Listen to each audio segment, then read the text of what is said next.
menandakan bahwa pemerintah tidak empati terhadap masyarakat kecil. Tuna empati, tidak empati itu pimpinan. Para peserta sidang ini kita mempersingkat waktu.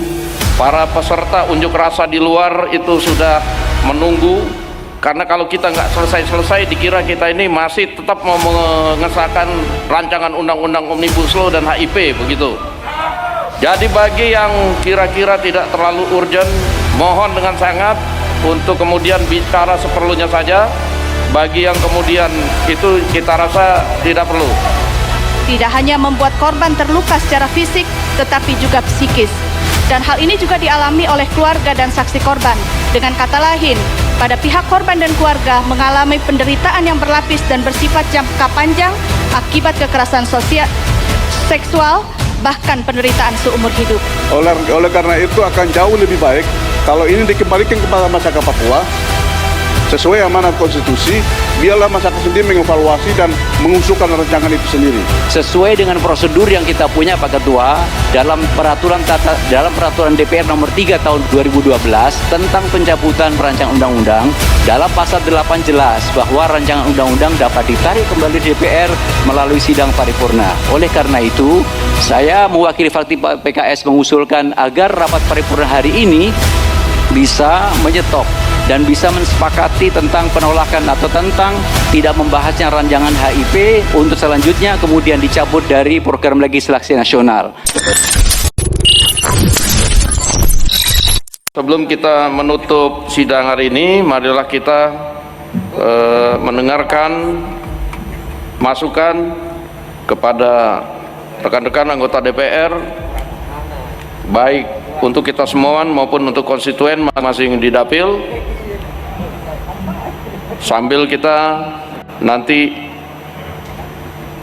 mengupayakan agar sesegera mungkin selesai, agar masa di luar bisa segera kembali ke tempat masing-masing.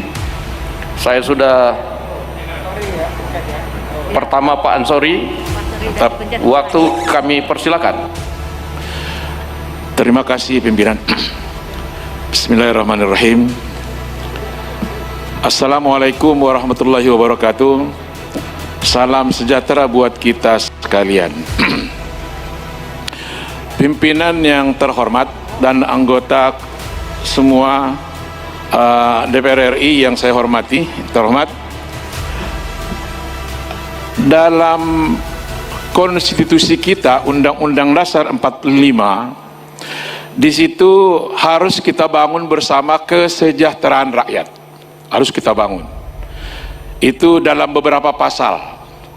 Pasal 23 ayat 1, APBN dipertanggungjawabkan untuk sebesar-besarnya kemakmuran rakyat. Pasal 28H ayat 1, setiap orang berhak memperoleh pelayanan kesehatan. Pasal 128H ayat 3, setiap orang berhak mendapatkan jaminan sosial. Pasal 4 pimpinan dan anggota semuanya, fakir miskin, ya, fakir miskin dan anak-anak terlantar dipelihara oleh negara. Jadi kalau pemerintah atau yang kemarin Menko PMK mau jungkir balik pun dia tidak akan bisa melawan pasal ini untuk menaikkan BPJS. Ya, yang fakir miskin, ya, yang kelas 3 mau jungkir balik pun dia mencari alasan, undang-undang manapun dia pasti terganjal dengan pasal 34 ayat 1 ini. Fakir miskin dan anak-anak terlantar dipelihara oleh negara. Pimpinan, ada Perpres nomor 82 tahun 2018 tentang jaminan sosial. Kemudian di situ ada kemudian Perpres nomor 75, ya, Perpres nomor 75 Oktober 2019 yang menaikkan iuran BPJS, ya, dinaikkan iurannya. Setelah dinaikkan iurannya, kita ribut di DPR ini, kita berdua ribut di DPR ini dan ribut dengan pemerintah. Untung ada yudikatif MA dibatalkan itu Perpres No. 75 tahun 2019 itu yang awal Januari itu diberlakukan gitu. Dibatalkan. Ya, dengan alasan-alasan yang sangat bagus ya. Begitu dibatalkan, rakyat senang. Senang semuanya bergembira. Ya, senang bergembira. Namun pimpinan yang terhormat, di tengah kegembiraan mereka muncul Perpres nomor 64 tahun 2020. Ya, muncul Perpres nomor 64 tahun 2020. Baru aja rakyat senang. Ya, baru aja rakyat senang. Dengan munculnya Perpres tentang jaminan sosial, tentang kenaikan iuran BPJS tersebut di Perpres nomor yang baru itu, yang nomor 64 itu menandakan pimpinan, menandakan bahwa pemerintah tidak empati terhadap masyarakat kecil.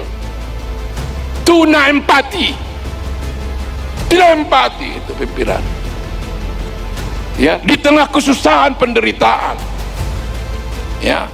Dan yang kedua, alasan kedua, pemerintah tidak memberikan contoh tauladan yang baik dalam penegakan hukum. Baru aja kok MA memutuskan. Diputuskan itu pimpinan karena melanggar dua undang-undang. Ya, dua undang-undang. Undang-undang DJSN, undang-undang SJSN, undang-undang BPJS dilanggar itu. Asas keadilan sosial, asas kemanusiaan gitu. Ya, dengan dua alasan tadi pimpinan, saya sarankan kepada pimpinan. Ini juga saya bukan kesal. Saya sayang sebenarnya dengan Mbak Puan, dengan Pak Sumidasko, dengan Bapak Aziz, Pak Muhaimin dan semuanya gitu ya. Tapi nggak ada satu yang komentar kok untuk yang fakir miskin ini gitu.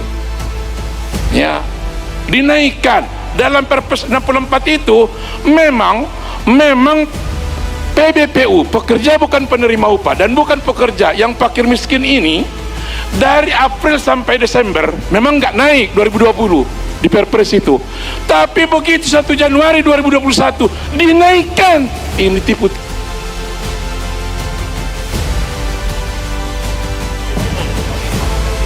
Baik, jadi gini Pak Ansori, kalau Bapak sayang sama kita, kita sayang juga dengan Bapak. Jadi waktu sudah habis, namun soal fakir miskin dan anak terlantar kita sama-sama akan memikirkan. Kita nggak diem, jadi kalau dibilang kita nggak bereaksi, boleh tanya badan keahlian.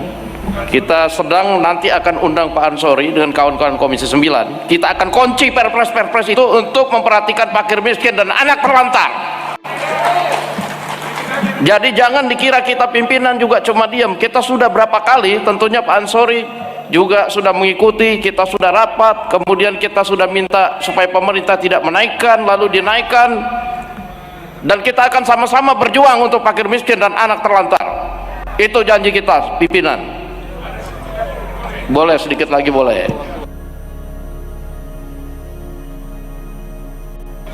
Hidupin, ya sedikit aja, sedikit. Bantuan ke PMN 156 triliun. Ya, bantuan ke PMN, BUMN 146 triliun. Padahal yang fakir miskin ini hanya 2,3 triliun. Ya, hanya 2,3 triliun. Itu aja pimpinan, dan alasan-alasan yang lain. Ya, untuk masyarakat ini nggak ada untung rugi untuk membicarakan kesehatan. Tidak ada untung rugi di situ. Saya dukung Pak Sumidasko, cuman nggak ada komentar, makanya saya seperti ini, nggak ada komentar dari yang bapak-bapak ibu-ibu gitu. Makasih. Baik, jadi kita tidak komentar karena telahan badan keahlian yang kita minta baru selesai, Pak. Jadi kita akan rencana ngundang dalam masa reses justru untuk kita bicara enak-enak solusi supaya tidak perpres terus. Terima kasih. Ya, baik, oke. Baik, saya minta kepada para peserta sidang ini kita mempersingkat waktu. Para peserta unjuk rasa di luar itu sudah menunggu, karena kalau kita nggak selesai dikira kita ini masih tetap mau mengesahkan rancangan undang-undang Omnibus Law dan HIP begitu. Jadi bagi yang kira-kira tidak terlalu urgent, mohon dengan sangat untuk kemudian bicara seperlunya saja. Bagi yang kemudian itu kita rasa tidak perlu. Baik, saya akan serahkan satu lagi, karena dari tadi juga Ibu Haji Lisda, kemudian Pak Willem sama Pak Buhori. Setelah itu kita akan tutup. Sepakat ya?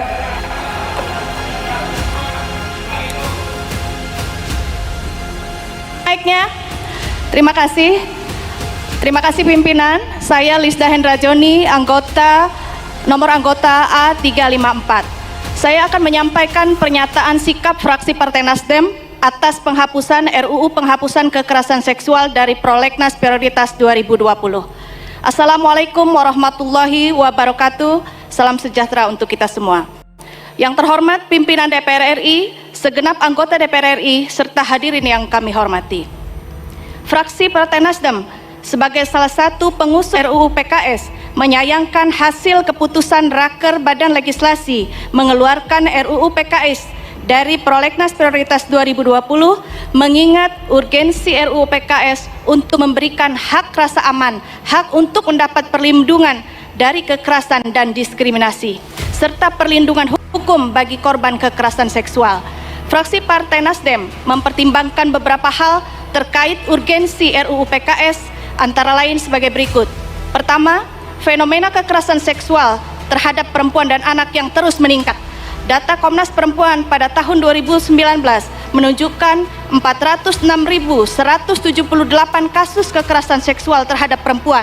Selain itu, KPAI juga merilis data kekerasan seksual terhadap anak di tahun 2019 menunjukkan korban mencapai 123 anak, terdiri dari 71 anak perempuan dan 52 anak laki-laki.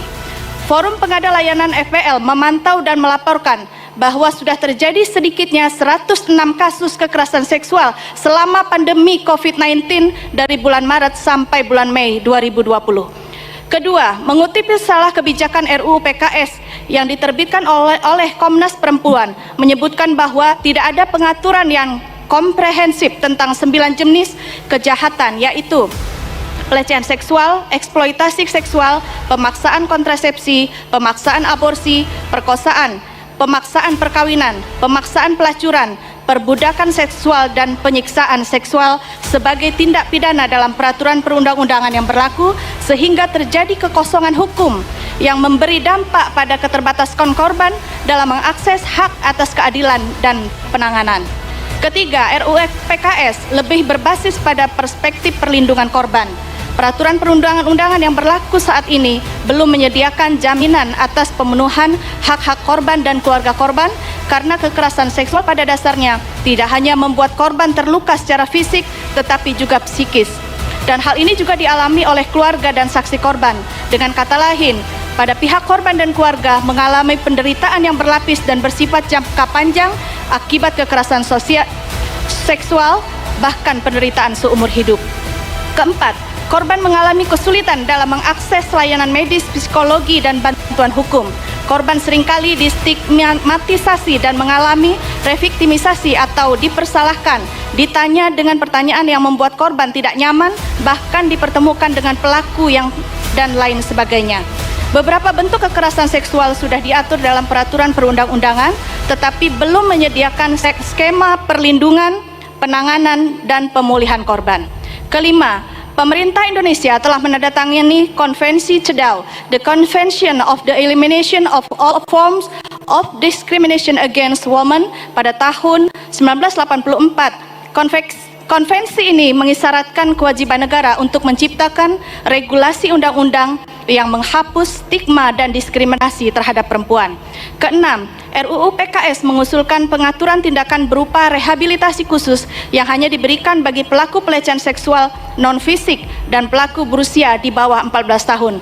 Ini sangat penting untuk mengubah pola pikir serta sikap dan mencegah untuk perbuatan yang sama terulang di masa depan.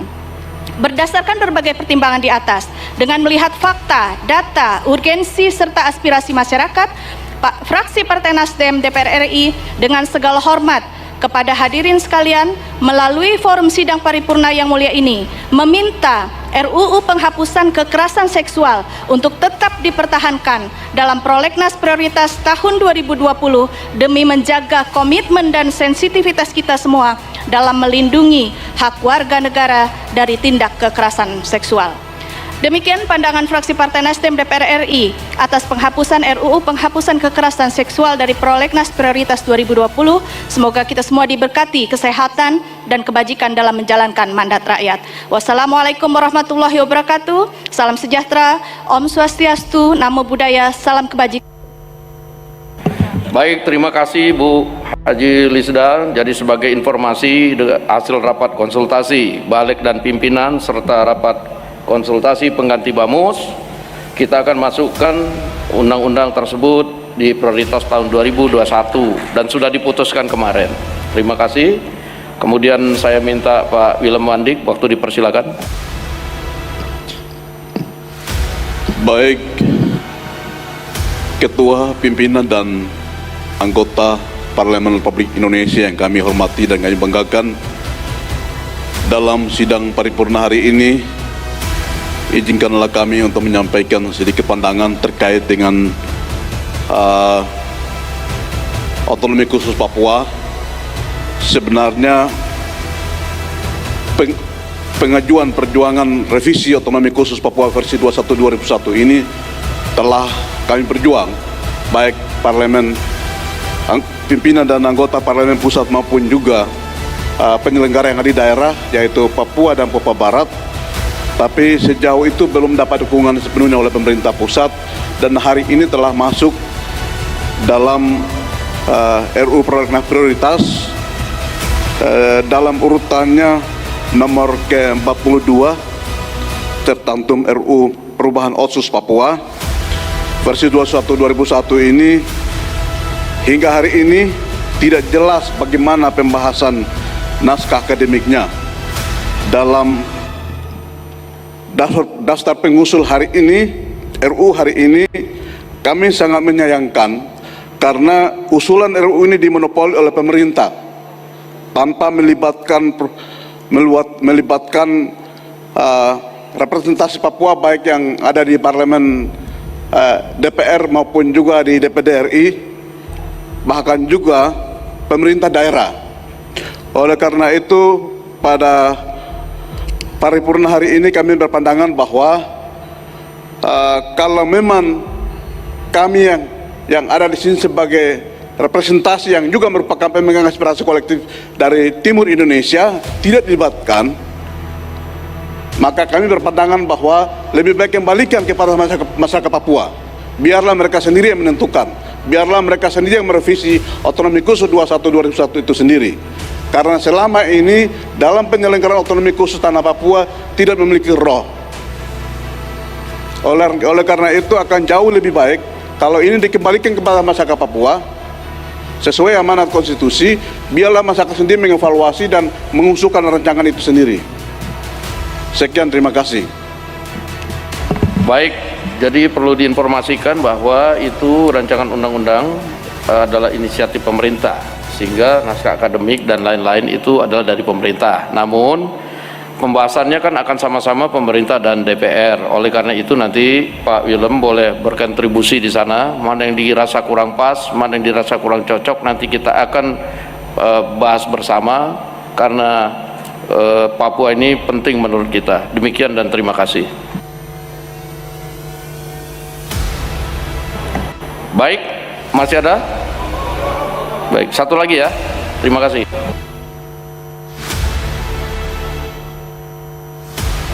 Pak Buhori. Aku udah nyala. Ini Yan. Ya, baik. Terima kasih. TKS 2. Assalamualaikum warahmatullahi wabarakatuh. Yang saya hormati Ibu Ketua DPR RI dan seluruh pimpinan serta anggota yang berbahagia. Saya Buhori A440 Dapil Jawa Tengah 1. Pertama, Pak, saya ingin mengingatkan tentang lampiran pidato dari Ketua Balek yang berkenaan dengan daftar program legislasi nasional dan seterusnya. Pada angka 16, di sana tertulis rancangan undang-undang prioritas tahun 2020, yaitu rancangan undang-undang tentang pembinaan haluan ideologi Pancasila.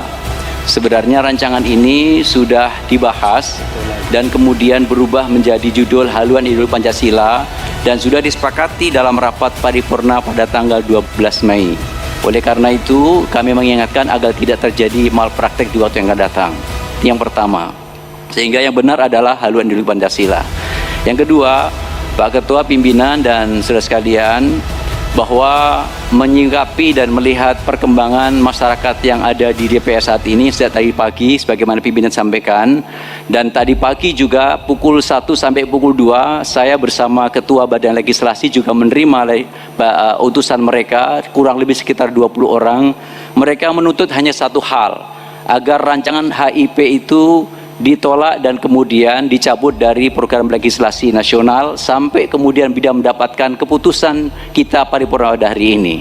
Demo yang mereka lakukan pada hari ini, Pak Ketua, sebenarnya persis sebagaimana pada tanggal 24 Juni yang lalu yang utusannya juga diterima oleh pimpinan, salah satunya adalah Pak Dr. Aziz Samsudin, dan beliau juga kemudian bersemangat atau berjanji untuk kemudian menindaklanjuti, dan itu juga sesuai dengan pandangan Majelis Ulama Indonesia, oleh PBNU, Muhammadiyah, dan juga ormas-ormas yang lain, baik ormas Islam maupun ormas nasional. Semuanya sepakat agar itu kemudian ditolak, tidak dilanjutkan pembahasannya, dan kemudian juga dicabut dari program legislasi nasional.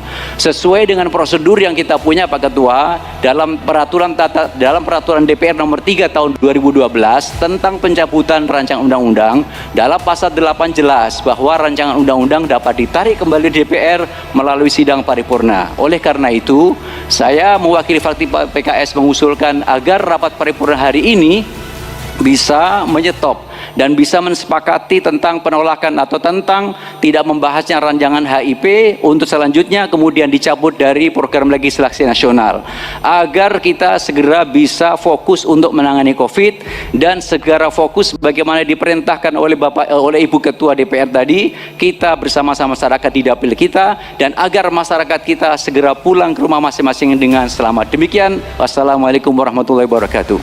Baik, jadi terima kasih. Kami sebagai pimpinan DPR bukan tidak berkomunikasi dengan para pengunjuk rasa. Dari kemarin sore sampai dengan tadi pagi kami juga berkomunikasi, dan kami sudah jelaskan sebenarnya bahwa tidak ada pengesahan Undang-Undang Omnibus Law dan HIP. Nah, kemarin dalam rapat Badan Musyawarah yang diadakan, kami dengan beberapa partai sebenarnya membahas juga ada beberapa skenario. Nah, karena tergantung dengan mekanisme yang ada, yang saat ini kami baru terima juga pendapat pemerintah atau surpresnya itu. Nah, sehingga dalam rapat paripurna ini kita juga dalam skenario di Bamus itu belum bisa kemudian mengambil langkah-langkah karena suratnya juga baru diterima. Oleh karena itu, Pak Buhori sebagai anggota di Balik tentunya tahu mekanisme pencabutan undang-undang itu tidak bisa serta-merta dilakukan. Ada beberapa mekanisme yang harus dijalankan sebelum kemudian diputuskan dalam rapat paripurna. Oleh karena itu, kami sudah meyakinkan kepada para pengunjuk rasa bahwa hari ini tidak akan ada pengesahan Undang-Undang HIP maupun Omnibus Law. Dan dalam rapat paripurna ini marilah kita berkepala dingin. Saya mengajak kepada fraksi-fraksi yang ada, kita akan menyikapi surat pemerintah yang justru tadi datang tidak melakukan atau memberikan dim tentang HIP, tetapi kemudian ada pergantian nama dan kemudian banyak sekali atau sedikit pasal yang disampaikan. Dan untuk itu kita perlu waktu untuk menelaah, mengkaji, dan memperdalam. Saya usulkan dalam waktu sidang terdekat, begitu kita masuk reses, kita akan sama-sama membahas, dan kami minta kepada kawan-kawan fraksi untuk kita selalu komitmen. Kalau ada badan musyawarah, kita datang loh, gitu loh. Kita bahas tuntas, kita ikut mekanisme yang ada. Jangan kemudian kita tidak konsisten dalam masa paripurna atau sidang paripurna ini serta-merta kita kemudian tidak mengikuti mekanisme yang ada. bagus disosialisasikan. Dan hasil bamus tolong kepada fraksi-fraksi disosialisasikan kepada anggota supaya kita kemudian tidak berdebat kusir di sini, karena kita harusnya mengerti mekanisme yang ada. Jadi dari pimpinan kami ucapkan terima kasih atas masukan Pak Buhori. Kita akan segera bahas dalam masa sidang terdekat untuk membahas surpres dari Presiden dan juga mekanisme kalau seandainya ada pembatalan dan lain-lain. Demikian kepada para sidang dewan yang terhormat, kami perlu beritahukan bahwa masa persidangan 4 akan berakhir pada hari ini dan akan memasuki masa reses tanggal 17 Juli sampai dengan 13 Agustus.